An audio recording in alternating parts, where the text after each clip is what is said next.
Hi, welcome to Northern Lights. This is our 47th annual Juried Art Exhibition. I would like to thank all of our sponsors and our donors and people that have kept the Art Center going during the pandemic. We're able to continue with new programs and also our online gallery shows. Right now we have Rebecca Pavlenko and Richard Nelson's photography of Guatemala. So make sure that you check that out online. This year we have Northern Lights online, so it's international. We opened it up to the whole world. Anyone that was able to participate could send in a JPEG of their work. 200 artists entered artwork from 9 different countries. There were entries from across the United States, Canada, as well as Europe, Russia, South Africa, Brazil, and Singapore. 108 pieces were selected from the 401 pieces submitted, and you can contact the artists directly if you want to purchase their work. The awards selected were 3 Judges' Choice, 3 Honorable Mentions, 3 Awards of Merit, 2 Awards of Excellence, and 1 Best of Show. The judges are Marc Anderson, Kelsi Sharp, and Jon Kamrath. We'll start with the Judges' Choice Awards. First judge, Marc Anderson. If you'd like to say something about yourself and why you picked this piece by Sandra Stoll, Keep Up the OK Work. Sure. So I'm Marc Anderson. I'm a representational painter from Wisconsin. I do a lot of plein air and landscape work. And so I like this piece for a number of reasons. One, it just has some sinister charm to it. A funny title, but it feels kind of subversive in a way.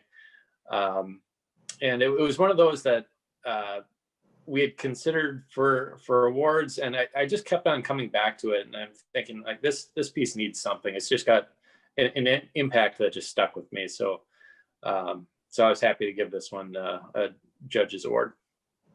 Well, and Kelsi and I we all right away took to this one, I think, because it's done well.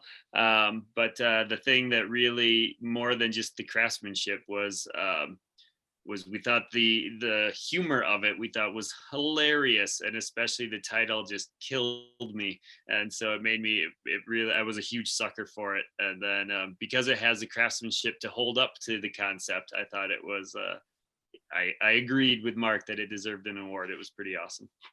I was glad Marc picked it. Yeah, and I feel like to add to Marc's selection, there was just like this kind of sentiment that emerged out of all of the work we selected. And I feel like this really hits the nail on the head in terms of this overarching theme of a lot of the work that we saw. The next one, our next judge is Kelsi Sharp, Window to the Sun by Faye Wheeler.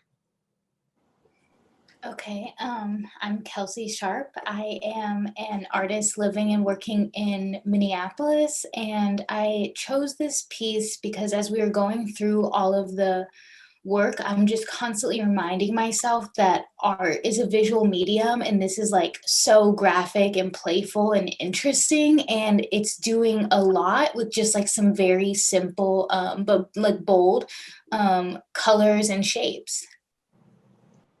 And our next judge is Jon Kamrath, and the piece he chose is Abandon All Hope, Ye Who Exit Here. My name is Jon Kamrath, and I am a sculptor working out of Matamidi, Minnesota. I focus mostly in clay and metal, and as a ceramic artist myself, I could immediately tell the quality of work, of craftsmanship that went into this piece. So I was really drawn to it, just knowing how difficult it would be to create this piece and seeing how well it was done. And then I also just kind of like I was a big fan of just the overall concept. And even though it says abandon all hope, I still saw this as the new year approached. I almost took it as the opposite of this new birth coming out full of hope of what 2021 might actually be. Thank you.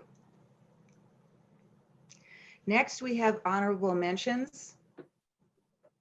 The first award goes to Framed Heron, Renee Olson-Sanka. I could say this one it had a big impact right off the bat, and we all took to this one really quickly, which was that big visual impact immediately.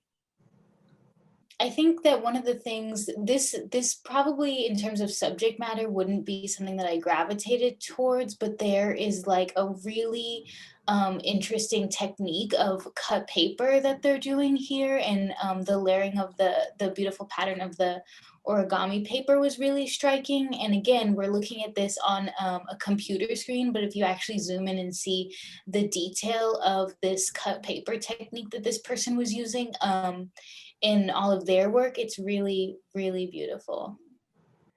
The next award is COVID Collection by Rhonda Ann Dick.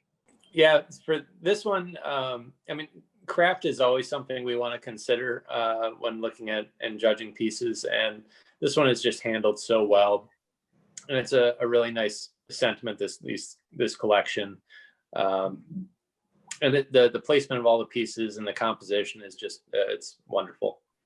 The next award is Agami Heron by Barbara Bjornson. I know I was really excited to see this piece in here because I know again, speaking of craftsmanship, all the detail and everything that went into this piece with making that all out of paper and everything. It's just a incredibly challenging piece to make. And it really comes through, I think, when you see these pieces in person, but even in this photograph, I think it comes through as a very detailed and challenging piece. Next, we have awards of merit. The first piece is The Persistence of Life by Tom Hessel. It's done in silver point. Yeah, I think without knowing much about the technique behind silver point, this is one of a few artists that we chose multiple of their works, and we all just like really resonated with it. And I think they're doing a lot of really interesting crops on their composition, and just like really evoking a lot of a certain feel that I hope we get back to soon. They're beautiful. COVID Doctor's House Call by Donna Bruhl. This one, we all just fell in love with this artist's work. There's such a distinct style, and the quality of the woodcut is just wonderful. It's drawn really well. The colors and the mood it sets are wonderful, and it's just a really successful piece. I like that this one, while some of the others were more a work of force of technical ability, and this one is done technically well. And I like that this one is more of a great concept, and it's less about just showing off the craftsmanship. Okay, and this one is called Building Blocks for Dad by Wayne Swanson. So I think for this one, we all have some degree of fabrication in our background. So there was like that sentiment that we found super sweet. And then we also kind of likened this when a lot of times you don't have, the back story, it's like constantly reminding yourself that art is a visual medium. And so we likened this one to like Magritte's This Is Not a Pipe, because we just thought it was kind of witty in that same way. And I enjoy thinking of this artist's dad. I'm like, these building blocks for dad. I like thinking that these are the dad's actual tools. Granted, they're not tools, they're blocks. But I imagine these prints are, the dad's rubber mallet or the dad's block plane or whatever it is. And so I think it's cool imagining the dad's hands touching these physical objects, but now they're not objects, they're blocks. Andy, sorry, I gotta say one more thing. And it's cool to think about the dad, while he usually uses these tools to build something, like maybe build wood blocks, but now he's using with his hands, he's using these blocks to build something else, right? It's not building using the tools, but instead he's using the blocks as tools to make a creation. And I just think that's another layer of something neat that goes in there. It's fun to kind of imagine that process happening.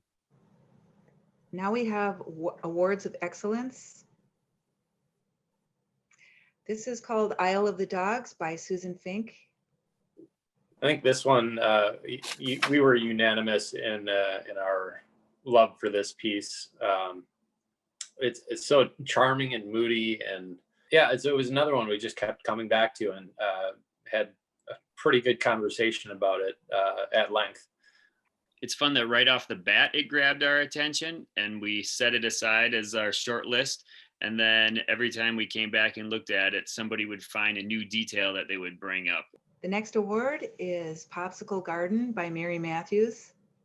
I think that for us, this felt like a really impressive piece of fiber art, and I think it's kind of like reminiscent of like quilting and folk art, which is really, really interesting. But then it is a very like artful expression of this person's work, because we saw a few pieces from this same artist, and I think like it's for me, it's really evocative, and then it's in this medium that could have, you know, a real world application, which is really powerful, like a quilt, right? Because you get into that place of like creating for the sake of creation is such a privilege. And when you get into this folk realm of like creating something beautiful for function, I think this kind of like hits to that. And for me, with this color palette and this type of shapes, it's like referencing a lot of historic styles too. So we loved this work.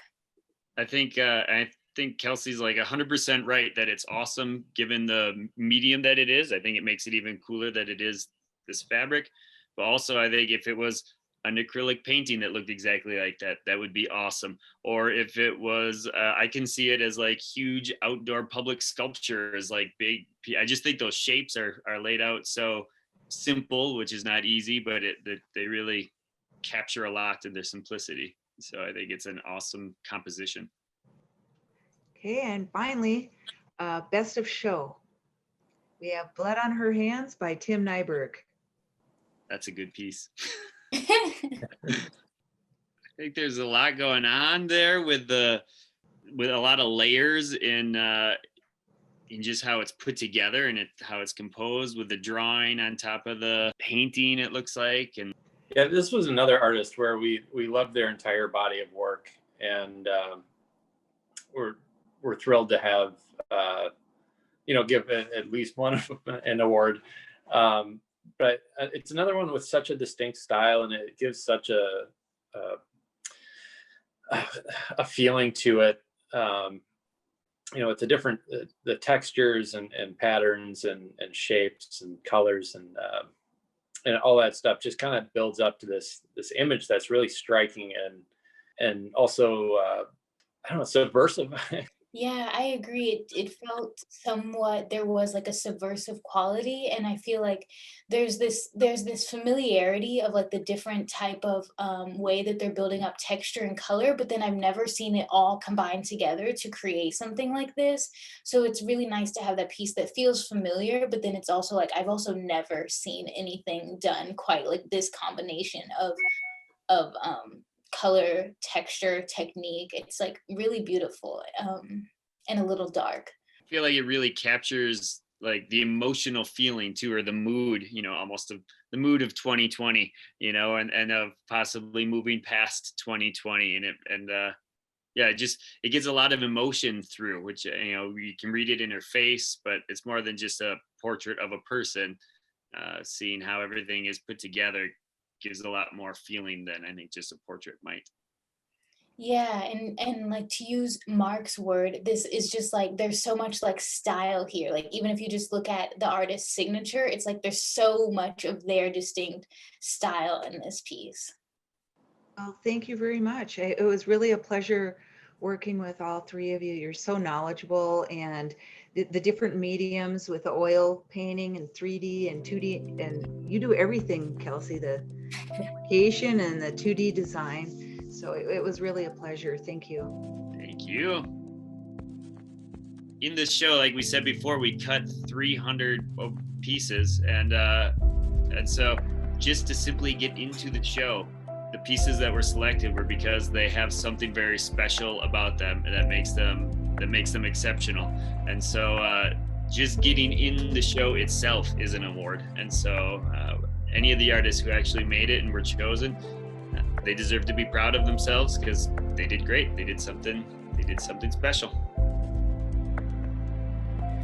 Congratulations to all the artists that were selected for this year's show. Please go to whitebeararts.org/exhibitions to see the entire show. I'd like to thank our premier sponsors, Schweeder's Pottery, Schweeder's Building Supply Construction Incorporated, New Studio Architecture, Emergency Contractors Services Incorporated, The Pillars of White Bear Lake, Mueller Memorial, and Boyum and Barrenshire. This activity is made possible by the voters of Minnesota through a Minnesota State Arts Board operating support grant, thanks to a legislative appropriation from the Arts and Cultural Heritage Fund.